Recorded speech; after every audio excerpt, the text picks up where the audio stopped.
नमस्कार। शिक्षा की पाठशाला में आपका स्वागत है। आज का हमारा प्रश्न है अष्टांग योग के विषय में। महर्षि पतंजलि ने अष्टांग योग के विषय में किस प्रकार से वर्णन किया है, इसको हम पहले मौखिक रूप में समझेंगे, तत्पश्चात अपनी लिखित भाषा की व्याख्या को समझेंगे। अष्टांग योग को समझने से पूर्व योग के विषय में जानना अति आवश्यक है। चूँकि अष्टांग योग से ही जुड़ा हुआ है तो योग के विषय में थोड़ी सी चर्चा कर लेते हैं। योग का अर्थ क्या होता है? योग का अर्थ जोड़ से है, अर्थात जो ब्रह्मांड की सब शक्तियों को एकीकृत करे योग है। आत्मा को परमात्मा से जोड़े योग है। महर्षि पतंजलि ने योग के मुख्यतः 4 भाग बताए हैं: राजयोग, भक्ति योग, ज्ञान योग, कर्म योग। चूँकि राजयोग से ही अष्टांग योग की उत्पत्ति को स्वीकारा गया है तो चलिए आइए देखते हैं अष्टांग योग के विषय में। अष्टांग योग के नाम से ही जैसा कि पता चलता है, अष्ट प्लस अंग अर्थात 8 अंगों का वह समूह जो सभी को जोड़ के रखे अष्टांग योग कहलाता है। अष्टांग योग के प्रतिपादक महर्षि पतंजलि हैं। अष्टांग योग के 8 प्रकार बताए गए हैं। पहला है यम, दूसरा है नियम, तीसरा आसन, चौथा प्राणायाम, पांचवा प्रत्याहार, छठा धारणा, सातवां ध्यान, आठवां समाधि। तो इस प्रकार से महर्षि पतंजलि ने अष्टांग योग के 8 प्रकार बताए हैं।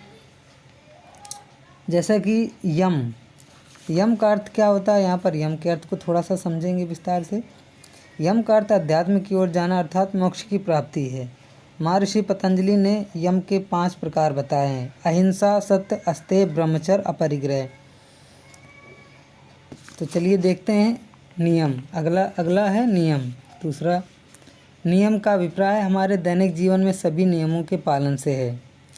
महर्षि पतंजलि ने इसके भी 5 प्रकार बताए हैं। पहला शौच, संतोष, तप, स्वाध्याय, ईश्वर प्राणिधान। अगला है आसन। आसन से हमारा अर्थ है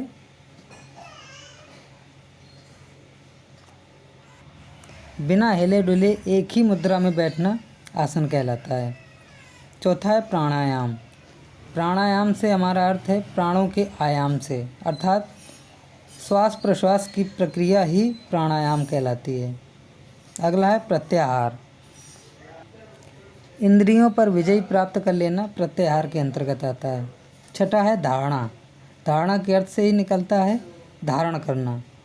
अपने शरीर में किसी वस्तु को स्थान देना या धारणा देना धारण करना कहलाता है।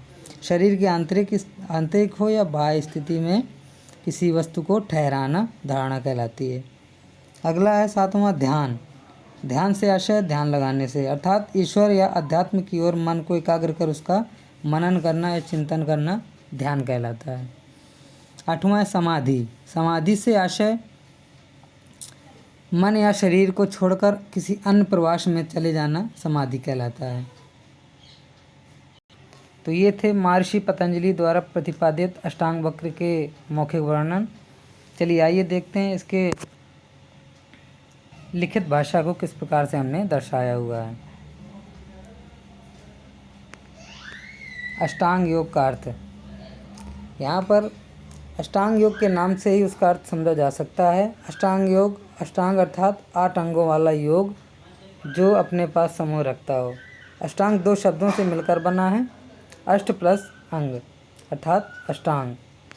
योग का अर्थ, यहाँ पर थोड़ा सा योग के अर्थ में भी बताया गया है। योग का अर्थ है जोड़, अर्थात जो आत्मा को परमात्मा से जोड़े या पृथ्वी की सभी इकाइयों को एकीकृत करे योग है। अष्टांग योग के प्रतिपादक महर्षि पतंजलि हैं। अष्टांग योग की उत्पत्ति राजयोग से मानी गई है। राजयोग योग का एक प्रकार है जो कि मुख्यतः 4 भागों में बटा हुआ है: कर्मयोग, ज्ञान योग, भक्ति योग, राजयोग। अष्टांग योग के महर्षि पतंजलि ने 8 प्रकार बताए हैं। पहला जैसा कि दिए हुए हैं, पहला है यम, दूसरा नियम, तीसरा आसन, चौथा प्राणायाम, 5वां प्रत्याहार, छठा धारणा, 7वां ध्यान, 8वां समाधि। तो आइए चलते हैं कि करके इनके विषय में थोड़ा इनके अर्थ को समझेंगे। यहाँ पर यम का अर्थ क्या होता है? यम का अर्थ है अध्यात्म की ओर जाना तथा मोक्ष की प्राप्ति करना है। अर्थात लड़ाई झगड़ा चोरी से दूर रहकर ब्रह्मचर्य का पालन तथा संतोष और अपने मन वचन कर्मों से किसी को नुकसान न पहुंचाना यम के अंतर्गत आता है। यम को भी महर्षि पतंजलि ने 5 भागों में बांटा है। सत्य, अहिंसा, अस्तेय, ब्रह्मचर्य, अपरिग्रह। यहाँ पर हम थोड़ा थोड़ा इनके विषय में भी थोड़ा चर्चा कर लेते हैं। जहाँ पर सत्य का अर्थ होता है सत्यता की ओर जाना, अहिंसा का अर्थ होता है हिंसा न करना, अस्तेय का अर्थ होता है चोरी न करना, स्तेय का अर्थ होता है चोरी करना, अस्तेय का अर्थ होता है चोरी न करना, ब्रह्मचर्य का अर्थ होता है साधु संतों की तरह जीवन व्यतीत करना, ब्रह्मचर्य की क्रिया में आता है। अपरिग्रह, यहाँ पर अपरिग्रह का अर्थ होता है आवश्यकता से अधिक किसी वस्तु की कामना न करना, अपरिग्रह का अर्थ है। चलिए अगला देखते हैं।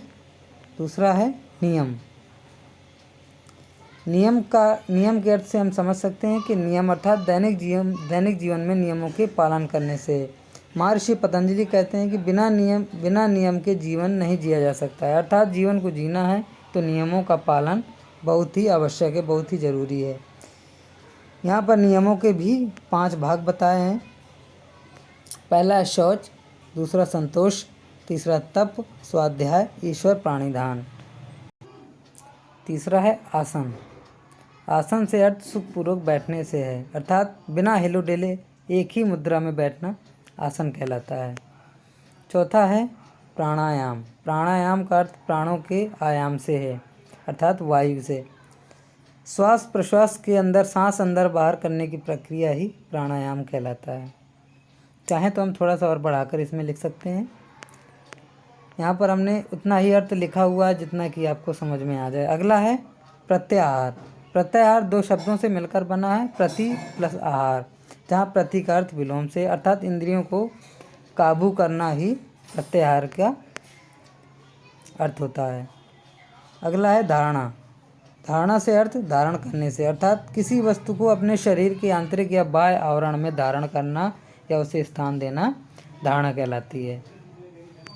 7वां है आसन। 7वां ध्यान। ध्यान से अर्थ है ध्यान लगाने से, अर्थात आसन की मुद्रा में बैठकर चित्त को एकाग्र कर ईश्वर की किसी अन्य वस्तु का ध्यान करना, स्मरण करना, ध्यान लगाना कहलाता है। आगे देखते हैं समाधि। समाधि का अर्थ क्या होता है? यहाँ पर समाधि के अर्थ को थोड़ा सा समझेंगे। समाधि के अर्थ से शरीर को आसन लगाकर प्राणायाम की मुद्रा में बैठकर शरीर से निकलकर क्षणिक समय के लिए किसी अन्य प्रवास में ही जाना समाधि कहलाता है।